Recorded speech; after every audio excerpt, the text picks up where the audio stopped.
Good morning everyone. Now today I am continuing the last chapter, that is chemical equilibrium.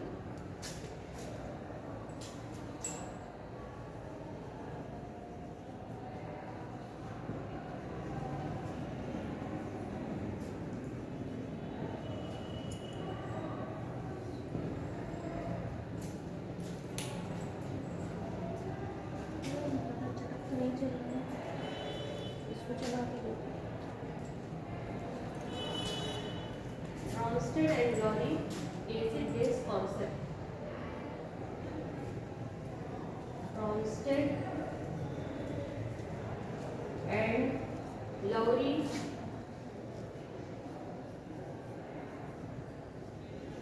acid-base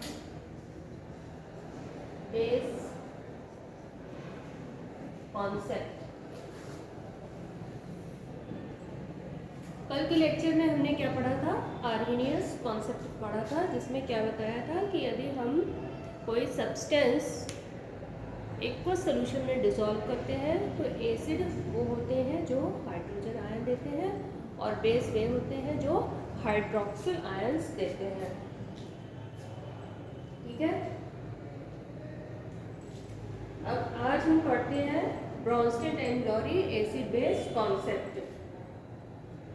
इनके अनुसार Brønsted और lorry जो थे, Brønsted थे, ये थे डैनिश केमिस्ट और लॉरी थे ये इंग्लिश केमिस्ट थे, इंग्लिश केमिस्ट। इन दोनों ने ही अलग अलग 1923 में अलग अलग इंडिपेंडेंटली इन्होंने अपनी अपनी थ्योरी एक ही टाइम पर दी थी। ठीक है, तो दोनों ने ही अपनी थ्योरी इसी एसिड बेस कॉन्सेप्ट पर दी थी। इनके अनुसार एसिड क्या होता है? इनके अनुसार एसिड क्या होता है कि एसिड आर दो substance which are proton donor. ठीक है, तो substance which has tendency to donate proton is known as acid. Donate proton, या इनको आप कह सकते हैं प्रोटॉन डोनर होते हैं।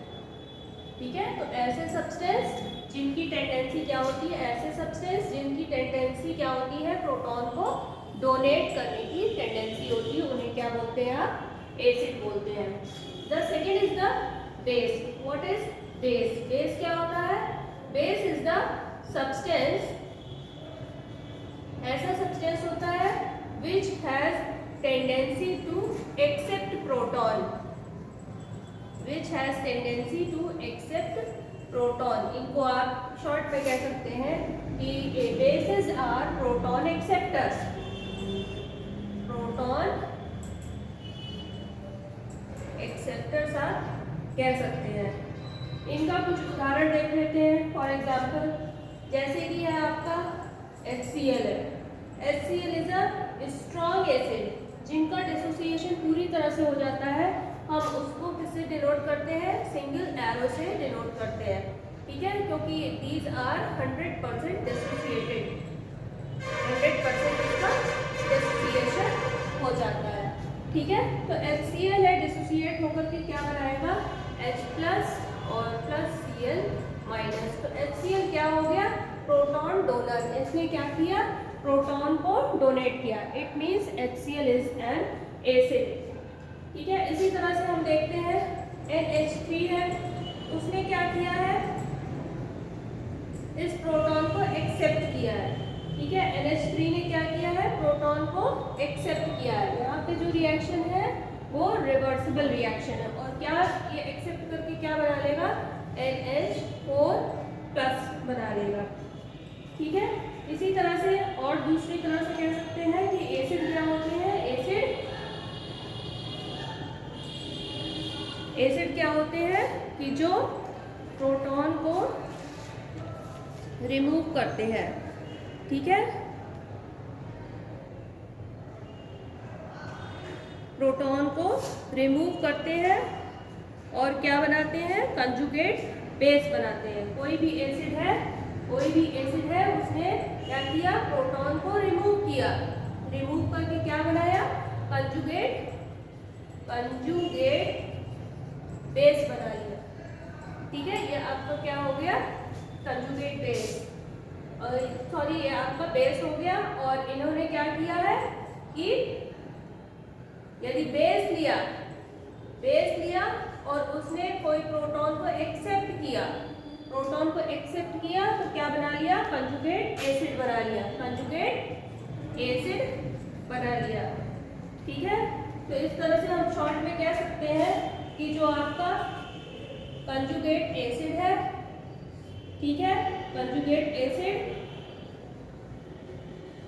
और कंजुगेट बेस, ये आपका एक्सेप्टर हो गया और ये हो गया कंजुगेट बेस। ठीक है, तो कंजुगेट एसिड से आप एक प्रोटॉन निकालेंगे तो क्या बन जाएगा, आपका कंजुगेट बेस हो जाएगा। तो इस पर बेस आपके अक्सर प्रॉब्लम्स पूछे जाते हैं। ठीक है, तो ध्यान रखिए कि क्या करना है, जो कंजुगेट एसिड है उसमें से आप एक प्रोटॉन निकालेंगे तो क्या बनेगा, कंजुगेट बेस बनेगा। और कंजुगेट बेस में आप यदि एक प्रोटॉन जोड़ेंगे, ठीक है, तो क्या बनेगा, कंजुगेट एसिड बनेगा। तो कंजुगेट एसिड में आपने एक प्रोटॉन निकाला तो कंजुगेट बेस बना, और कंजुगेट बेस में एक प्रोटॉन ऐड किया तो कंजुगेट एसिड बना। तो इसका एक साइमल्टेनियसली एक उदाहरण देखते हैं कि क्या हो रहा है। एक रिएक्शन देखते हैं, एसिटिक एसिड है, जैसे कि मान लीजिए एसिटिक एसिड है, इसको हमने वाटर में डिसॉल्व किया। अब एसिटिक एसिड किस तरह का एसिड है, ये वीक एसिड है। ठीक है, तो रिएक्शन क्या होगा हमारा, रिवर्सिबल रिएक्शन होगा, क्योंकि एसिटिक एसिड है वो पार्शियली डिसोसिएट करेगा। तो CH3CO-, ठीक है, तो इस एसिड ने क्या बनाया, ये कंजुगेट बेस बनाया और प्लस आपका क्या बन गया, हाइड्रोजन आयन दिया। हाइड्रोजन आयन जो रिलीज हुआ वो इसके साथ, क्योंकि बहुत अनस्टेबल होता है हाइड्रोजन आयन, तुरंत वाटर मॉलिक्यूल से रिएक्ट करके ये क्या बना लेगा, हाइड्रोनियम आयन बना लेगा। ठीक है, तो यहाँ पे हम कंजुगेट एसिड बेस को देखते हैं। तो ये हमारा एसिड है, ये एसिड है, तो इस एसिड का ये हमारा क्या हो गया, कंजुगेट बेस हो गया, कंजुगेट बेस हो गया। ठीक है, और इस बेस का ये जो बेस है इसका ये क्या हो गया, कंजुगेट एसिड, ये हमारा बेस है, तो ये जो बना है वो है कंजुगेट एसिड हो गया। ठीक है, तो इन दोनों पेयर को क्या बोलेंगे आप मिला करके, कंजुगेट पेयर, और इन दोनों को मिला करके आप बोलेंगे कंजुगेट पेयर। ठीक है, तो इस उदाहरण से हमें समझ में आ रहा है कि कंजुगेट एसिड क्या होता है। ठीक है, अब ये कंजुगेट एसिड है, इसमें से आपने एक प्रोटॉन निकाला तो आपका कंजुगेट बेस बना। ठीक है, इधर से इस डायरेक्शन से आप देखें और इस रूल को हमेशा आप फॉलो करें, तो कोई भी प्रॉब्लम होगी तो इजीली आप सॉल्व कर सकते हैं। तो कंजुगेट एसिड है, कंजुगेट एसिड में से आपने एक प्रोटॉन निकाला तो ये आपका बेस बन गया। ठीक है, या फिर आपका क्या है कि कंजुगेट बेस है, उसमें आप एक प्रोटॉन जोड़ेंगे तो क्या हमारा बनेगा, कंजुगेट एसिड का फॉर्मेशन होगा। ठीक है, एक प्रोटॉन आप जोड़ेंगे तो कंजुगेट एसिड का फॉर्मेशन होगा। तो क्लियर है सबको कि हम किस तरह से कंजुगेट एसिड और बेस को निकालेंगे। इसके ऊपर हम कुछ एग्जाम्पल्स भी देखेंगे, प्रॉब्लम भी देखेंगे कि किस तरह से किया जाएगा। एक उदाहरण और देखते हैं, अमोनिया का रिएक्शन वाटर के साथ। यदि हम अमोनिया को वाटर में डिसॉल्व करते हैं, NH3, the second example is NH3 है। NH3 को हमने वाटर में डिसॉल्व किया तो ये भी हमारा, अभी हमने एसिड को डिसॉल्व किया था वाटर में, ठीक है, अब हम बेस को डिसॉल्व कर रहे हैं वाटर में। ठीक है, ये हमारा है बेस ये भी हमारा पार्शियली डिसोसिएट करेगा तो इसमें भी हम रिवर्सिबल साइन लगाएंगे। वीक है हमारा ये बेस, तो इसको डिसॉल्व करने के बाद क्या बनेगा, अमोनियम आयन बनेगा। इसने यहाँ से एक प्रोटॉन ले लिया, ठीक है, तो क्या बन गया, इसने एक प्रोटॉन लिया तो अमोनियम आयन बन गया, ठीक है। तो ये आपके कंजुगेट पेयर हो गए, कंजुगेट पेयर। ये बेस का ये कंजुगेट एसिड हो गया, कंजुगेट एसिड हो गया, ठीक है। और दूसरा क्या है कि यहाँ से एक वाटर एक हाइड्रोजन आयन आपका निकल गया, ठीक है। तो ये क्या बना लेगा, हाइड्रोक्सिल आयन बना लेगा, ठीक है। तो ये हो गया आपका एसिड, एसिड का ये हो गया कंजुगेट बेस। बेस का एसिड के साथ रिएक्शन हुआ, ठीक है, बेस का एसिड के साथ रिएक्शन हुआ, तो बेस ने जब एक प्रोटॉन को एक्सेप्ट कर लिया, एक ले लिया, तो क्या बन गया, कंजुगेट एसिड बन गया, ठीक है। और जब वाटर ने एक प्रोटॉन डोनेट कर दिया, क्या है, एसिड है, एसिड क्या होते हैं, प्रोटॉन डोनर होते हैं। तो जब इसने ये प्रोटॉन को डोनर कर दिया तो क्या बना लिया, कंजुगेट बेस बना लिया। तो ये दोनों आपस में क्या है, ये कंजुगेट पेयर है, कंजुगेट पेयर है, ठीक है। तो इस तरह से हमने एसिड का भी देखा और बेस का भी देखा जब हम इसको वाटर में डिसॉल्व करते हैं। तो इसके कुछ एग्जाम्पल देखते हैं, क्वेश्चन कर लेते हैं।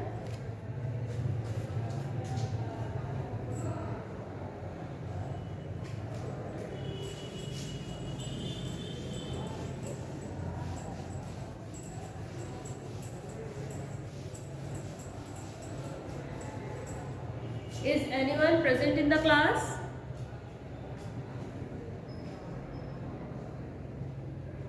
No one. Find the conjugate base for, question देखिए, find the conjugate base for 1, 2 और ये है 3। H2S दिया है, HS दिया है और HCl दिया हुआ है। आपको क्या करना है, इनके कंजुगेट बेस निकालने हैं, ठीक है, कंजुगेट बेस आपको निकालने हैं। तो इसमें से आप क्या करेंगे, इसमें से क्या करेंगे, कंजुगेट बेस निकालने के लिए आप एक प्रोटॉन निकाल देंगे, ठीक है। इसमें से क्या करेंगे, एक प्रोटॉन आप निकाल देंगे। तो कंजुगेट बेस निकालने के लिए आप -H+ करो, ठीक है। तो इसमें से आपने एक निकाल दिया तो क्या बन गया इसका कंजुगेट बेस, HS-, ठीक है। और फिर इसमें से आपने निकाला, वैलेंसी का ध्यान रखिएगा, वैलेंसी का एक तो आप H- कर रहे हो, साथ में वैलेंसी का भी ध्यान रखिए, ठीक है। और फिर इसमें से हमने निकाल दिया, एक निकाला, ये क्या बन गया, सल्फाइड आयन बन गया, ठीक है। और यहाँ से भी रिमूव किया एक, तो ये इस तरह से बन गया। तो हमारे ये क्या बन गए, कंजुगेट बेस बन गए। कंजुगेट बेस बनाने के लिए हम क्या करेंगे कि एक प्रोटॉन को रिमूव करेंगे, एक प्रोटॉन को हम बाहर करेंगे। दूसरा क्वेश्चन भी इसी तरह से देखते हैं, फाइंड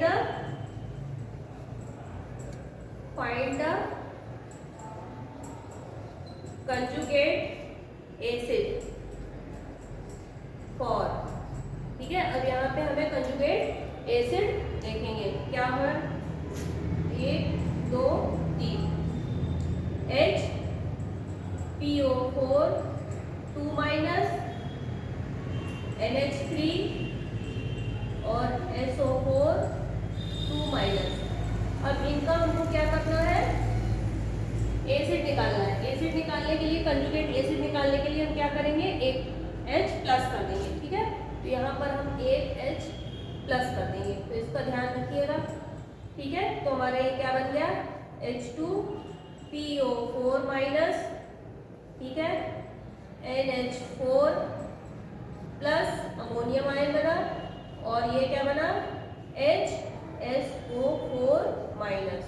तो यहाँ पर हम कंजुगेट एसिड निकालने के लिए एक हाइड्रोजन को हम प्लस कर देंगे तो हमारा आंसर आ जाएगा। ठीक है, क्लियर है सबको? ठीक है, अच्छी बात है। अब हम आगे बढ़ते हैं एम्फोटेरिक स्पीशीज की तरफ।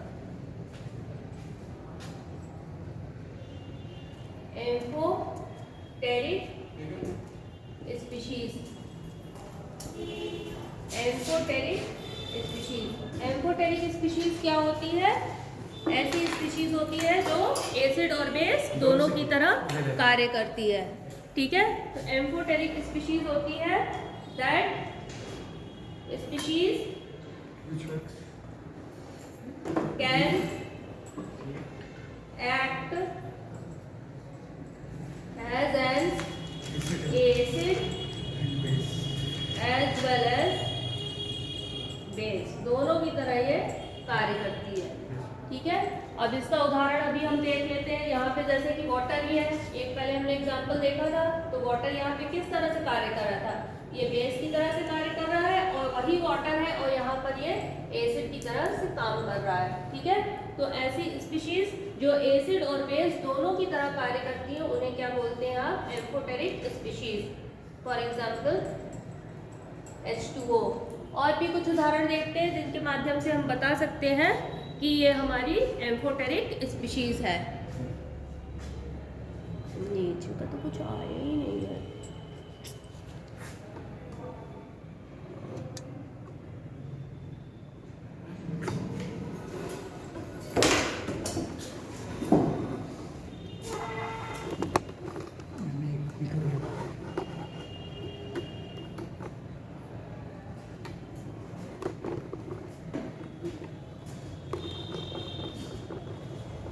पूरा बोर्ड कवर नहीं हो रहा है।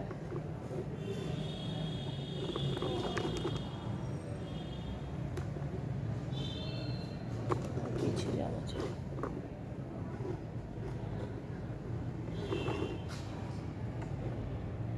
इससे ज़्यादा नहीं कवर हो रहा। नीचे वाला नहीं दिखाई दे रहा ना? Yes ma'am.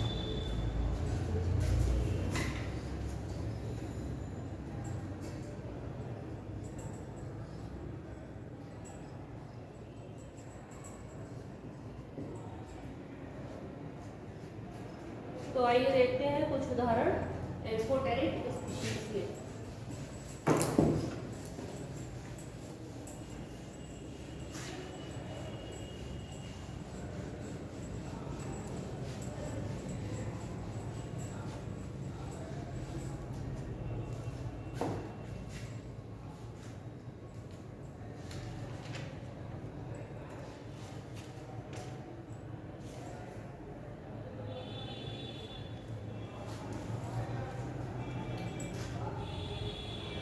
जैसे कि HSO4 है। ठीक है, HSO4 है, इसमें यदि हमने क्या किया, एक हाइड्रोजन हम ऐड कर देंगे। ठीक है, एक हाइड्रोजन हमने ऐड कर दिया तो इसने क्या बना लिया? H2SO4 बना लिया। ठीक है, तो ये किसकी तरह काम कर रहा है? ये बेस की तरह काम कर रहा है। और फिर इसी में ही यदि हमने एक H+ बाहर निकाल दिया तो ये क्या बन रहा है? SO4 minus. तो ये किस तरह काम कर रहा है? ये एसिड की तरह काम कर रहा है। तो ये किस तरह का नेचर हुआ इसका? एम्फोटेरिक हुआ। और भी उदाहरण देखते हैं। HCO3 माइनस, इसमें भी देखिए यदि एक हमने ऐड कर दिया, एक यदि हमने हाइड्रोजन ऐड कर दिया तो इसने क्या बना लिया? कार्बोनिक एसिड बना लिया। ठीक है, तो ये किसकी तरह इसने काम किया? बेस की तरह काम किया। यदि हमने एक प्रोटॉन ऐड कर दिया, ठीक है, और यदि हम इसमें से एक निकाल देते हैं, एसिड क्या होते हैं? प्रोटॉन डोनर होते हैं। यदि एक निकाल देंगे तो क्या बन जाएगा? हमारा कार्बोनेट बन जाएगा। ठीक है, तो ये किसकी तरह काम कर रहा है? एसिड और बेस दोनों की तरह काम कर रहा है। एक उदाहरण और देखते हैं। वाटर का हमने देखा ही है, एक वाटर का हम और एग्जांपल कर लेते हैं। ठीक है, ये हमारा रिवर्सिबल रिएक्शन है। और वाटर जनरली क्या होता है? अपने आप आयोनाइज नहीं होता, होता भी है तो बहुत माइन्यूटली ही होता है। और क्या बनाता है ये मिलकर के? हाइड्रोनियम आयन बनाता है, एक हाइड्रोजन ले लिया और एक OH दे दिया, ठीक है, OH माइनस हो गया। तो यहाँ पर क्या है कि यहाँ पर हाइड्रोजन इसने एक्सेप्ट किया, तो ये किसकी तरह से काम कर रहा है, ये बेस की तरह काम कर रहा है, ठीक है। और यहाँ पर हाइड्रोजन इसने डोनेट किया है, ठीक है, ये देखिए डोनेट किया है, एक निकल गया हमारा हाइड्रोजन, किसकी तरह काम कर रहा है, एसिड की तरह काम कर रहा है। तो इस तरह से हमारा सेम मॉलिक्यूल है, वो दोनों की तरह से काम कर रहा है, एसिड और बेस दोनों की तरह काम कर रहा है, ठीक है। तो क्लियर है। नेक्स्ट चलते हैं हम, लेकिन इस कॉन्सेप्ट की भी, जो हमने ब्रॉन्स्टेड एंड क्लोरी कॉन्सेप्ट पढ़ा है, तो उसकी भी अपनी एक लिमिटेशंस थी।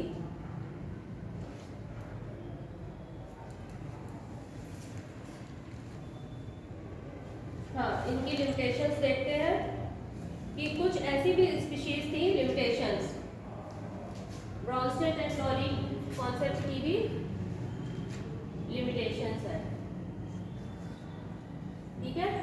पहली लिमिटेशन क्या है कि कुछ, क्योंकि इनकी जो थ्योरी थी वो किसके ऊपर बेस्ड थी, प्रोटॉन के ऊपर बेस्ड थी। किसके ऊपर थी है, प्रोटॉन के ऊपर बेस्ड थी। तो बहुत से ऐसे भी आपके मॉलिक्यूल्स हैं, ऐसे भी सब्सटेंस हैं जिनमें की प्रोटॉन नहीं है ना, उसके बाद भी वो किस तरह से काम करते हैं, एसिड और बेस की तरह से काम करते हैं। तो वहाँ पे ये थ्योरी फेल हो गई, वो नहीं एक्सप्लेन कर पाई कि कोई क्यों एसिड या बेस है। जैसे कि आपका AlCl3 था, या SnCl2 है, या BF3 है, ठीक है। तो ये सब किस तरह के हैं, एसिड है, लेकिन इसमें प्रोटॉन नहीं है, ठीक है। तो all these are acids but don't have hydrogen, ठीक है। तो हाइड्रोजन नहीं है, ये जब रहेगा ही नहीं तो वो डोनेट ही नहीं कर पाएंगे, ठीक है। तो कांट गिव प्रोटॉन, ये प्रोटॉन नहीं दे सकते हैं। और इन्होंने दूसरी चीज क्या कही, क्योंकि हमें कोई ना कोई मीडियम चाहिए, प्रोटॉन डोनेट करने के लिए भी एक मीडियम माध्यम चाहिए। लेकिन बहुत से ऐसे आपके हैं मॉलिक्यूल्स, जैसे कि है कार्बन डाइऑक्साइड है, सल्फर डाइऑक्साइड है, या सल्फर ट्राइऑक्साइड है, ये किस तरह से काम करते हैं, ये है एनहाइड्रस एसिडिक ऑक्साइड, ठीक है। एनहाइड्रस एसिडिक ऑक्साइड है, जो पीरियोडिक टेबल में किस साइड पाया जाता है, राइट साइड पाया जाता है, ठीक है। और इधर लेफ्ट साइड है, वो क्या है आपके, मेटल ऑक्साइड है। तो मेटल ऑक्साइड क्या होते हैं, बेस होते हैं, और वो दोनों भी आपस में रिएक्ट कर लेते हैं, ठीक है। जैसे कि आपका कैल्शियम ऑक्साइड है या बेरियम ऑक्साइड है, ये क्या है आपकी बेसिक ऑक्साइड है, ठीक है। तो ये दोनों भी आपस में मिलकर के क्या कर लेते हैं, न्यूट्रलाइज कर लेते हैं। एसिड और बेस मिलकर के क्या बन जाता है, न्यूट्रल हो जाता है, न्यूट्रलाइज कर लेता है, इवन इन एब्सेंस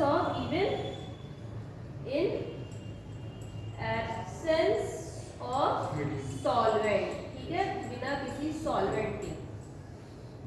तो यहाँ पे ये थ्योरी एक्सप्लेन करने में फेल हो गई, ठीक है। तो क्लियर है। नेक्स्ट आगे चलते हैं, लुईस एसिड एंड बेसिस, ठीक है। इसको इलेक्ट्रॉनिक कॉन्सेप्ट भी कहते हैं।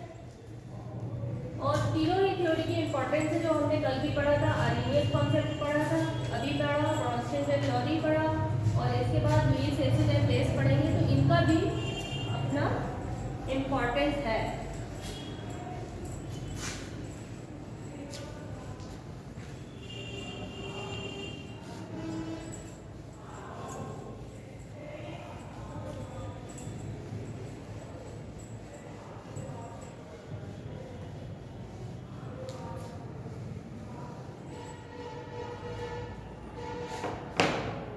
लुईस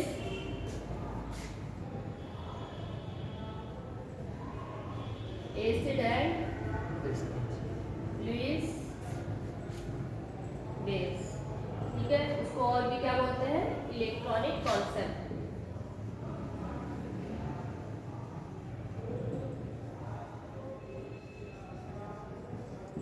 मास्टर नियम भी तो डिस्कस है, हाँ, मास्टर नियम में वो पार्ट कर रहा है। वे किसी भी मेटल में 8 इलेक्ट्रॉन होने चाहिए। किसका नियम है? तो लुईस का। हाँ, ऑक्टेट रूल तो है ही है, क्योंकि जो आपका सेंट्रल मेटल आयन रहता है उसमें क्या रहते हैं, इनकम्प्लीट ऑर्बिटल्स रहते हैं, उनको फिल करने के लिए इलेक्ट्रॉन एक्सेप्ट करता है। तो जो एसिड होते हैं वो प्रोटॉन या lone pair of electron acceptor होते हैं। ठीक है, तो ये थ्योरी दी थी किसने दी थी? उसी समय ही आई है जीएन लुईस ने दी थी। जीएन लुईस ने दी थी। कब दी थी ये थ्योरी? 1923 में दी थी। और उसी समय ब्रॉन्सन एंड लॉरी का भी कॉन्सेप्ट आया था, उन्होंने भी इंडिपेंडेंटली 1923 में ही वो कॉन्सेप्ट दिया था। ठीक है, तो इनका भी था। इन्होंने क्या किया था कि एलिमिनेट द, क्या किया इन्होंने? Eliminate the necessity of, eliminate the necessity of a proton. उन्होंने कहा एसिड बेस के लिए जरूरी नहीं है कि आप प्रोटॉन को आप शामिल करें। ठीक है, तो उन्होंने उसकी जरूरत, नेसेसिटी नहीं, जरूरत, एलिमिनेट किया, उन्होंने बाहर किया। ठीक है, तो प्रोटॉन की जरूरत है एसिड बेस के लिए, उन्होंने इस चीज को, इस बात को एलिमिनेट कर दिया। और उन्होंने अपनी कुछ डेफिनेशन दी, क्या दी? एसिड की और बेस की, एसिड की और बेस की। उन्होंने क्या कहा कि acid are those which are electron pair acceptor, the substance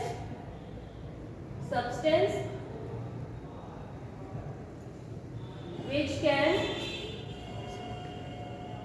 accept pair of electron।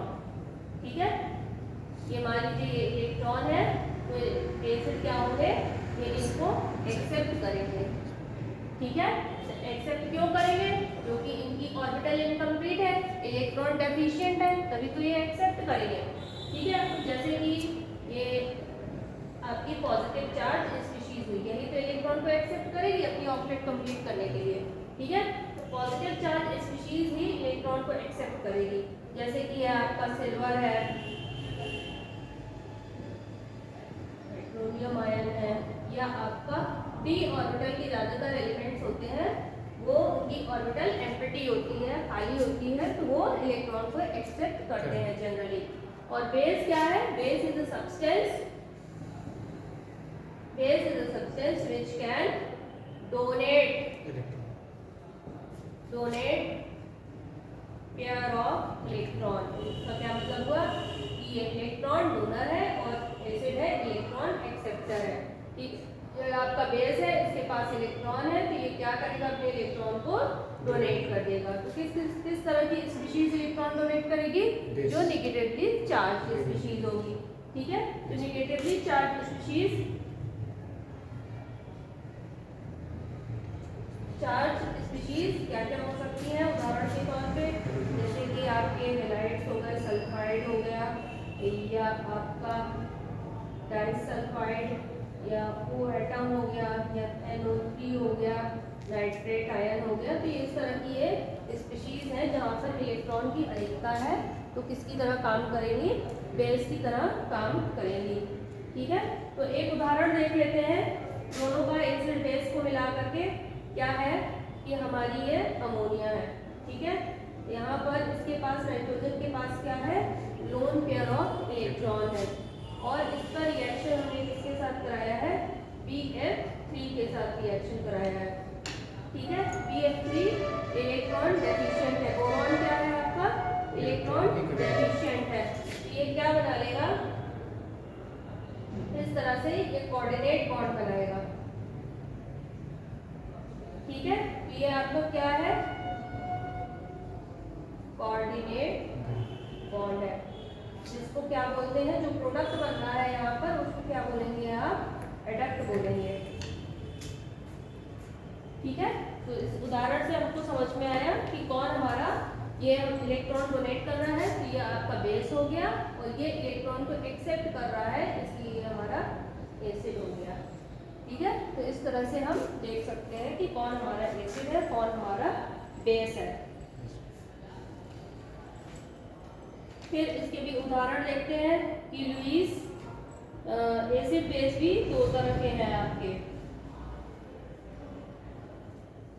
Types of Lewis bases. Bases का देखते हैं कि दो तरह के होते हैं, दो तरह के बेसिस हैं और एसिड भी आपके दो तरह के हैं। तो एक एक हम उदाहरण देख लेते हैं, जैसे कि न्यूट्रल मॉलिक्यूल है, न्यूट्रल मॉलिक्यूल है, ठीक है। यदि न्यूट्रल मॉलिक्यूल है उसके पास लोन पेयर ऑफ इलेक्ट्रॉन है तो किसकी तरह काम करेगा, वो बेस की तरह काम करेगा। उदाहरण देख लेते हैं, जैसे कि अभी हमने देखा था अमोनिया है, ठीक है, इसके पास लोन पेयर ऑफ इलेक्ट्रॉन है, या RNH2 है, इसके पास भी लोन पेयर ऑफ इलेक्ट्रॉन है, या ROH है, यहाँ पर भी देखिए दो पेयर ऑफ इलेक्ट्रॉन है, या फिर आपका H2O है। तो ये सभी आपके बेस की तरह काम करेंगे। या फिर आपकी निगेटिवली चार्ज है, आयन है, आयन अभी मैंने बहुत सारे उदाहरण बताए भी हैं, ठीक है। और भी देख लीजिए, मैंने X लिख दिया था, जितने भी हेलोजन आयन थे, हैलाइड आयन थे, ठीक है। या आपका ये हो गया ब्रोमाइड आयन हो गया, OH आयन हो गया, CN आयन हो गए, ये सब निगेटिवली चार्ज है। ये सभी किसकी तरह से काम करेंगे, बेस की तरह काम करेंगे, क्योंकि यहाँ पे इनके पास क्या है, लोन पेयर ऑफ इलेक्ट्रॉन है, ठीक है। इसी तरह से सेम आपका क्या है, एसिड भी होता है, दो तरह का होता है। जो central atom has incomplete octet. तो पहला क्या हो गया कि जहाँ पे जो आपका सेंट्रल मेटल एटम है, जैसे कि इसको देख लीजिए, ठीक है, यहाँ पे सेंट्रल मेटल क्या है आपका, बोरॉन है। तो central metal atom has incomplete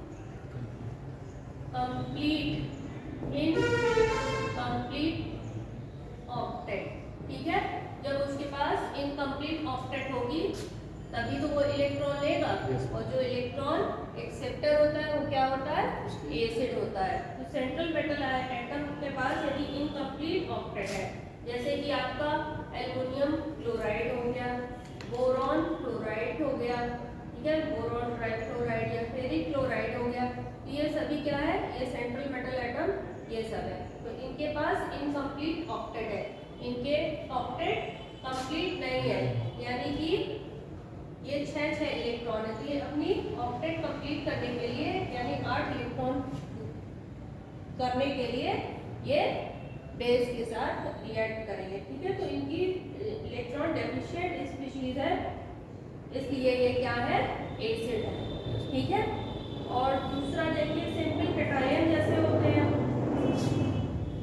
D block के एलिमेंट्स, ठीक है, डी ब्लॉक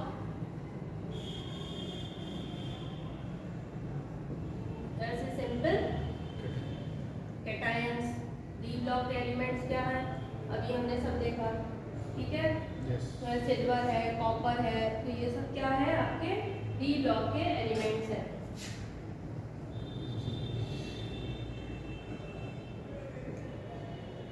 तो ये सब आपके डी ब्लॉक के एलिमेंट्स हैं, आयरन है, कॉपर है, तो इसके कैटायंस हैं, ये भी किसकी तरह काम करेंगे, लुईस एसिड की तरह से काम करेंगे। Central atom of P block कुछ क्या करते हैं, पी ब्लॉक के भी एलिमेंट्स हैं, जिनकी ऑक्टेट कंप्लीट नहीं है, उनके पास ऑर्बिटल है, एम्प्टी डी ऑर्बिटल है, ठीक है। तो वो भी किस तरह काम करेंगे,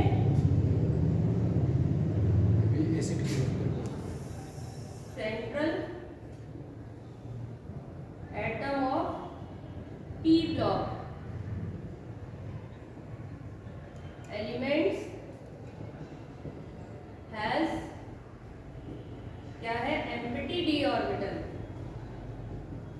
एम्प्टी डी ऑर्बिटल है उनके पास, ठीक है, एम्प्टी डी ऑर्बिटल है जो पी ब्लॉक के एलिमेंट्स है। तो वो भी किसकी तरह काम करेंगे, एसिड के भांति काम करेंगे, क्योंकि ये इलेक्ट्रॉन को एक्सेप्ट कर सकते हैं। जैसे कि है आपका फॉर एग्जांपल इन क्लोराइड है, ठीक है, पी ब्लॉक का है कि नहीं, सिलिकॉन टेट्राफ्लोराइड हो गया, तो ये सब क्या है आपका पी ब्लॉक का एलिमेंट है, ठीक है।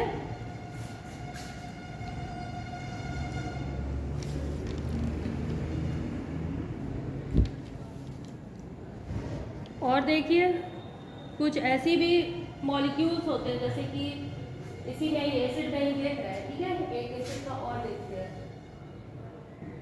कुछ इस तरह के मॉलिक्यूल्स होते हैं जिसमें इलेक्ट्रोनेगेटिव डिफरेंस ज़्यादा होता है, ठीक है।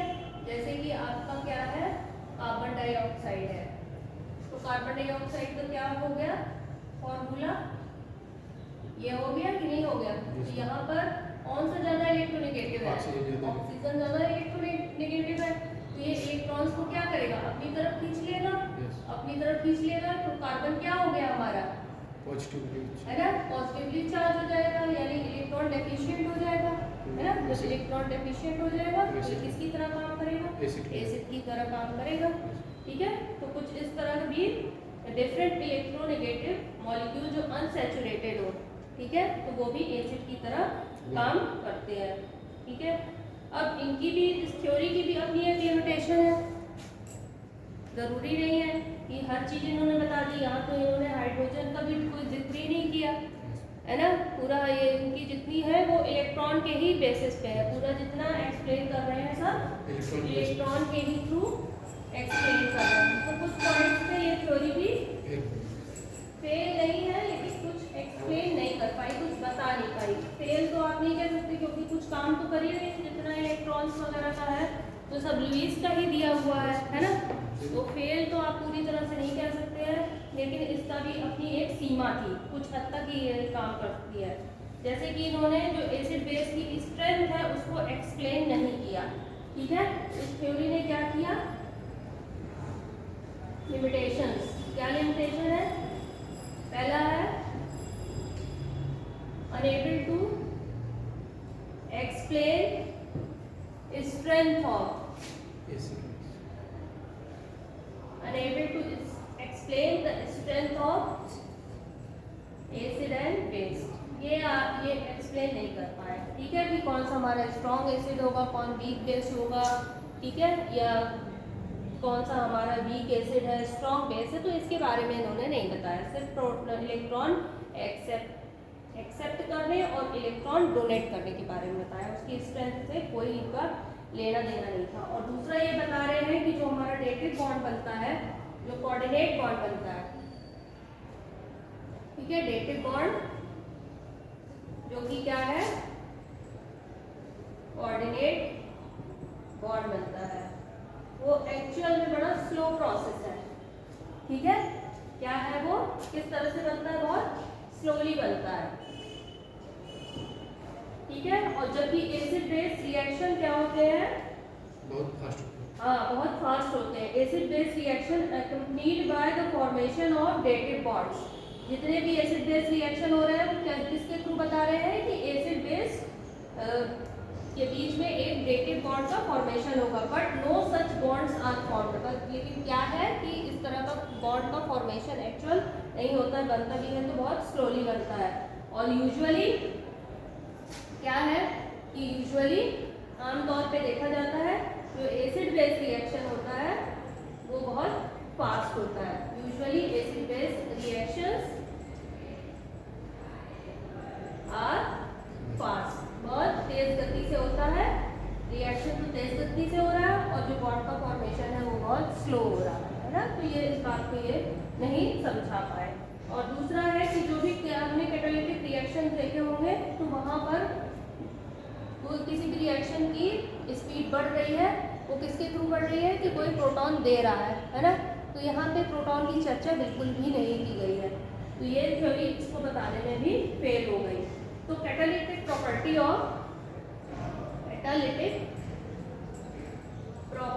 Of acids is due to donation of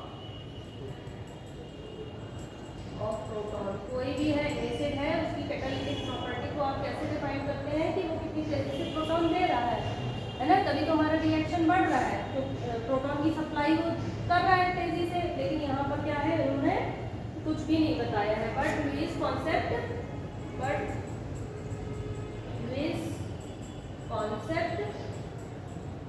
doesn't explain, इन्होंने यहाँ पर नहीं बताया।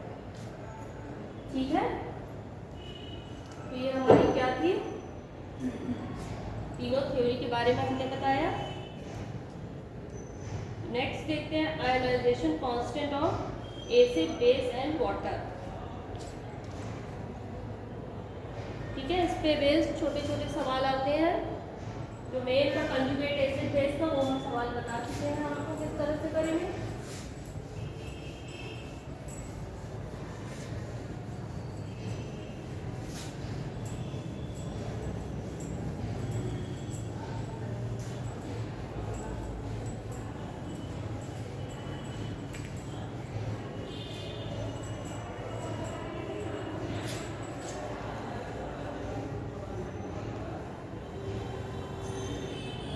नेक्स्ट देखते हैं कि क्या है ionisation constant of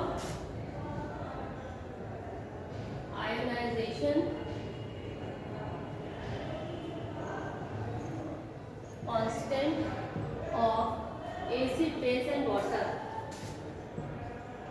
acid, base और वाटर, इनके बारे में हम देखेंगे। ठीक है, और मैंने बता दिया था कि आयोनाइजेशन क्या होता है और डिसोसिएशन क्या होता है। आयोनाइजेशन प्रोसेस क्या होता है और डिसोसिएशन प्रोसेस क्या होता है, बता पाएंगे कि आयोनाइजेशन क्या होता है, डिसोसिएशन क्या होता है।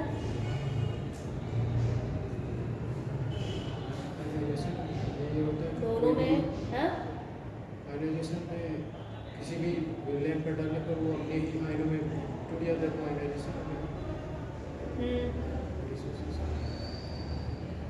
डिसोसिएशन में क्या हो रहा है, डिसोसिएशन में कि कोई भी यदि सॉलिड फॉर्म में है, जैसे मान लीजिए आपका नमक है, सॉलिड फॉर्म में है कि नहीं है, NaCl इसी फॉर्म में रहता है कि नहीं होता, लेकिन जब आप इसको वाटर में डालते हैं तो ये क्या होता है, डिसोसिएट हो जाता है, अलग अलग हो जाता है। ठीक है, इस तरह से हो जाता है। और जब आयोनाइजेशन क्या होता है कि उसका जरूरी नहीं है कि वो इस तरह से इस फॉर्म में ही रहे। ठीक है, तो जैसे वाटर मॉलिक्यूल है आपका न्यूट्रल मॉलिक्यूल है ना, तो जब आप इसको क्या करते हैं, इसमें आपने प्रोसेस किया तो ये क्या बना लेगा, OH माइनस बना लेगा, तो इस तरह से ये आयोनाइज हो जाएगा। ठीक है, इटसेल्फ भी आयोनाइज होता है, लेकिन बहुत ही माइन्यूट होता है अपने आप। तो जनरली क्या है, ये न्यूट्रल है, लेकिन जब इस पर कोई रिएक्शन या तो क्रिया कराई जाती है तब ये अपने आयंस में डिवाइड होता है। तो आयोनाइजेशन में और डिसोसिएशन में, तो डिसोसिएशन क्या है आपका, ऑलरेडी आयन की फॉर्म में एग्जिस्ट कर रहा है सॉलिड, इसका काम क्या है, सिर्फ उनको अलग अलग करना, डिसोसिएट कर देना। और आयोनाइजेशन में क्या है कि आपका न्यूट्रल मॉलिक्यूल भी है या और भी इस तरह का मॉलिक्यूल है, तो उनको आयंस में उनको डिवाइड कर देना है। ठीक है, तो अब देखते हैं ionisation constant of acid, base and water. ठीक है, तो एसिड को हम यहाँ पे किससे रिप्रेजेंट करेंगे, Ha से रिप्रेजेंट करेंगे। ठीक है, Ha से रिप्रेजेंट करेंगे एसिड को। तो कोई भी हमारा रिएक्शन है, ठीक है, रिवर्सिबल रिएक्शन है, उसमें हमने ये आपका हाइड्रोजन आयन में रिएक्शन हुआ, तो हाइड्रोजन आयन और ए आयन में डिवाइड हुआ। और हमेशा ध्यान रखिए कि डिसोसिएशन होता है जहाँ पर 100% डिसोसिएशन होता है, जहाँ पर डिसोसिएशन होता है 100% होता है, जैसे कि आपका स्ट्रॉन्ग एसिड है या स्ट्रॉन्ग बेसिड है, तो वहाँ पर हम एरो का साइन लगाते हैं। ठीक है, क्योंकि वो कम्प्लीटली डिसोसिएट हो गया।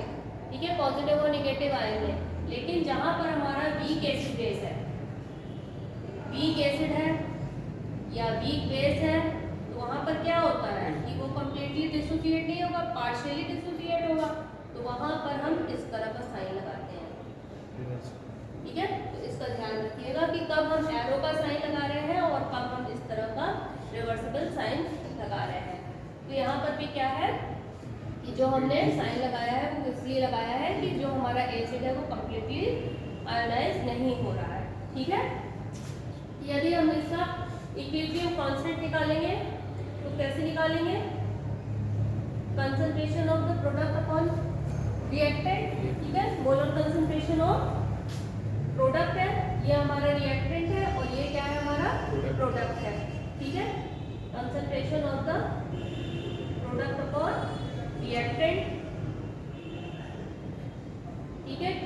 क्या है हमारा आयनाइजेशन कांस्टेंट ऑफ एसिड। जिस तरह से हमने इक्विलिब्रियम कांस्टेंट का पढ़ा था ना, वहाँ पे के यूज किया था या केसी यूज किया था। यहाँ पर एसिड की चूंकि हम चर्चा कर रहे हैं, एसिड की बात कर रहे हैं, तो इसलिए हम इसको के ए लिख रहे हैं। ए का क्या मतलब हुआ एसिड। ठीक है, ए एसिड को डिनोट कर रहा है। तो जैसे कि हमारा यहाँ पर जो वीक एसिड की हम बात कर रहे हैं, वीक एसिड हमारे किस तरह के हो सकते हैं, जैसे कि है एसिटिक एसिड है, ये हमारा वीक एसिड हो गया, या आपका फॉर्मिक एसिड हो गया, है ना, या कार्बोनिक एसिड हो गया, या आपका हाइड्रोजन क्लोराइड HCl या H2S हो गए। तो ये सब हमारे क्या है, वीक एसिड हो गए। तो वीक एसिड ही मैंने क्या कहा कि ये कंप्लीटली डिसोसिएट, कंप्लीटली आयनाइज नहीं होते हैं। ठीक है, तो इसलिए हम इनको रिवर्सिबल साइन इनका यूज करते हैं। तो जो आपका ज्यादा हाइड्रोजन आयन रिलीज करेगा वो क्या होगा, स्ट्रॉन्ग एसिड होगा। जो इनकम्प्लीटली या पार्शियली रिमूव करेगा वो आपका वीक एसिड होगा। तो जहां पर आपके स्ट्रॉन्ग एसिड होंगे, ठीक है, स्ट्रॉन्ग एसिड के केस में क्या होगा, जो Ka की वैल्यू है वो हमेशा ज्यादा होगी। ठीक है, यदि आपकी Ka की वैल्यू बहुत ज्यादा दिखाई दे रही है तो आपका क्या मतलब हुआ कि जो एसिड है वो हमारा स्ट्रॉन्ग है। जब Ka की वैल्यू आपकी कम रहेगी तो क्या है कि हमारा जो एसिड है वो वीक एसिड है। ठीक है, तो एसिड की जो स्ट्रेंथ है वो हम किससे डिफाइन कर सकते हैं, आयनाइजेशन कांस्टेंट से डिफाइन कर सकते हैं। तो Ka is not depend on initial concentration of acid. ठीक है, तो जो Ka है that is not depend on initial concentration, initial concentration of acid. ठीक है, आपकी इनिशियल कंसंट्रेशन जो भी हो उसके ऊपर ये Ka है वो डिपेंड नहीं करता है। ठीक है, हाँ, तो और बल्कि ये किसके ऊपर डिपेंड करता है, even Ka is depend upon, ये किसके ऊपर डिपेंड करता है, टेम्परेचर के ऊपर डिपेंड करता है। ठीक है, यदि आप टेम्परेचर वैरी करेंगे तो इसकी वैल्यू भी वैरी कर जाएगी। और जनरली जो टेम्परेचर हम यूज करते हैं वो क्या यूज करते हैं, 298 केल्विन या आप 25 डिग्री सेंटीग्रेड बोल सकते हैं। ठीक है, इसको और समझने के लिए हम एक क्वेश्चन देख लेते हैं कि आपको क्या करना है, ऑर्डर निकालना है, ऑर्डर ऑफ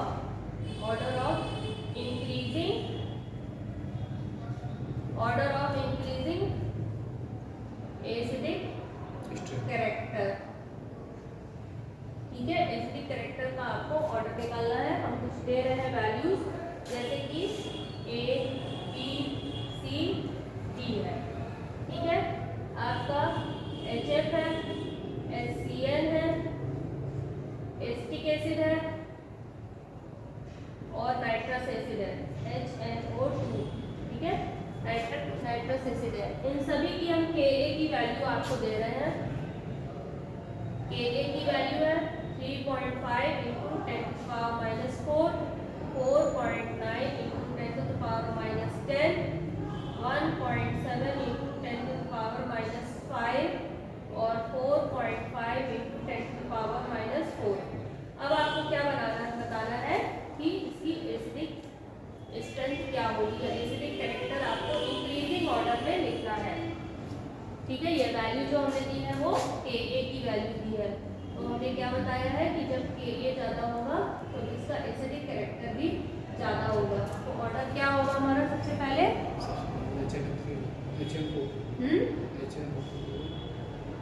तो सबसे बड़ा क्या है, ये दोनों है ये 10⁻⁻4 सेम है, लेकिन इसमें भी ये आप देखिए तो बड़ा कौन है, 4.5 बड़ा है ना। तो किसकी स्ट्रेंथ हो गई, सबसे पहले T की हो गई है ना, HNO2 की हो गई। उसके बाद क्या आ गया आपका, HF आ गया कि नहीं आ गया, A आ गया। फिर उसके बाद कौन आएगा, C आ जाएगा है ना, और फिर उसके बाद क्या आ जाएगा, B आ जाएगा। तो इस तरह से हम एसिडिक स्ट्रेंथ डिफाइन कर सकते हैं, या एसिडिक करेक्टर हम डिफाइन कर सकते हैं थ्रू Ka के माध्यम से। ठीक है, तो क्लियर है। Yes.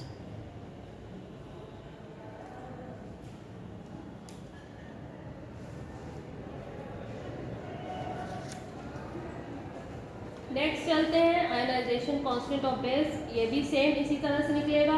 अब एसिड की जगह हम क्या कर लेते हैं, MOH लिख लेते हैं। ठीक है, MOH, ये क्या हो गया आपका, बेस हो गया। यहाँ पर भी हमने क्या लिखा, MOH लिखा। अब बेस क्या देता है, हाइड्रोक्सिल आयन देता है, ये मेटल दे दिया, और यहाँ पे क्या दे दिया, OH हो गया। ठीक है, इसी तरह से इसका जो इक्विलिब्रियम कांस्टेंट होगा उसको हम किससे डिफाइन करेंगे, Kp से डिफाइन करेंगे। तो यहाँ पे क्या हो गया आपका, M हो गया, ये क्या हो गया, OH माइनस, और यहाँ क्या हो गया, MOH हो गया। तो Kb क्या हो गया आपका, is the ionisation constant of base. ठीक है, तो ये भी किस केस में होगा, जनरली हमारे Base. जो होंगे, ये जो रिएक्शन रिवर्सिबल होगा वो जनरली किसके केस में होगा, वीक बेसिस के केस में होगा। ठीक है, वीक बेसिस के केस में होगा। जो स्ट्रॉन्ग बेसिस होंगे वो कंप्लीटली आयनाइज कर जाएंगे, तो वहां पर रिएक्शन क्या होगा, हम एक सिंगल एरो से डोनेट करेंगे। ठीक है, तो जहां पर Kb की भी कांस्टेंट, Kb जो आपका आयनाइजेशन कांस्टेंट ऑफ बेस होगा, यदि उसकी वैल्यू ज़्यादा है तो बेस भी हमारा ज़्यादा होगा। ठीक है, और ये भी किसके ऊपर डिपेंड नहीं करता, सेम वही चीज़ है बेस के भी केस में। ठीक है, अब यहाँ पर भी हम एक सवाल देखते हैं कि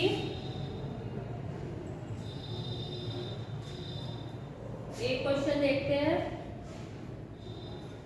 which one is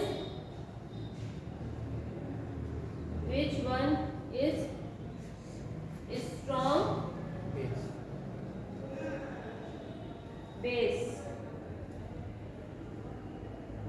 ठीक है, यहाँ पर दे रहे हैं वैल्यू NH4OH अमोनियम हाइड्रोक्साइड जो कि एक बेस है, फिर है डाई मेथिल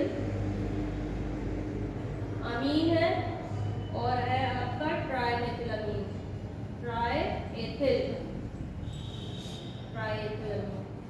इन सब की हम Kb की वैल्यू आपको दे रहे हैं, क्या है 1.7 इंटू 10⁻⁵, 5.4 इंटू 10⁻⁴, और 6.4 इंटू 10⁻⁵ है। तो इसमें आप बताइए कौन सा आपका स्ट्रॉन्ग बेस है और कौन सा वीक बेस है। तो सबसे ज़्यादा वैल्यू किसकी हो गई, हाँ, तो सबसे पहला हमारा क्या हो गया, CH3 ये सबसे ज़्यादा स्ट्रॉन्ग बेस हो गया। ठीक है, देन उसके बाद क्या है, ट्राईमेथिल अमीन हो गया, ट्राईएथिल अमीन हो गया, है ना। फिर उसके बाद बच रहा है हमारा अमोनियम हाइड्रोक्साइड बच रहा है। ठीक है, तो इस तरह से हम बता सकते हैं कि कौन सा हमारा बेस स्ट्रॉन्ग है और कौन सा वीक है। तो इससे क्या पता चल रहा है, ये हमारा सबसे स्ट्रॉन्ग है और ये हमारा क्या है, सबसे वीक है। ठीक है, तो इस तरह से हमारा क्लियर हो जाएगा। नेक्स्ट आता है टॉपिक आपका Ostwald dilution law. Next topic is Ostwald dilution law.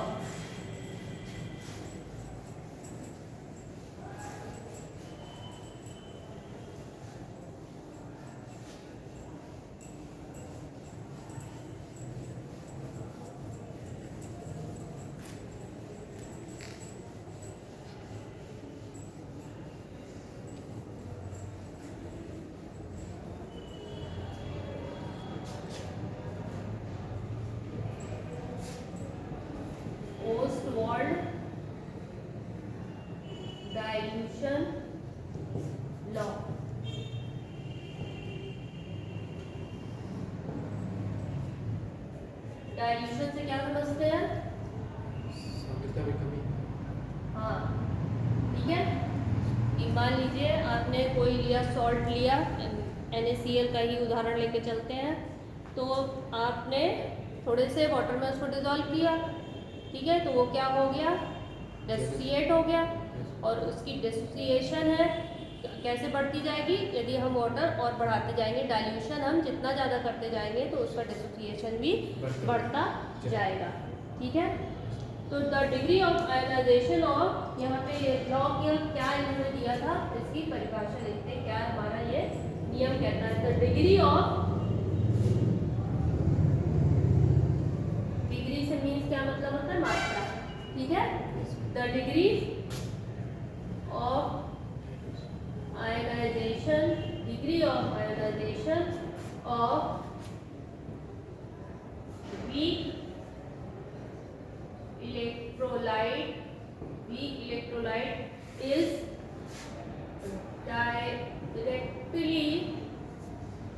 directly proportional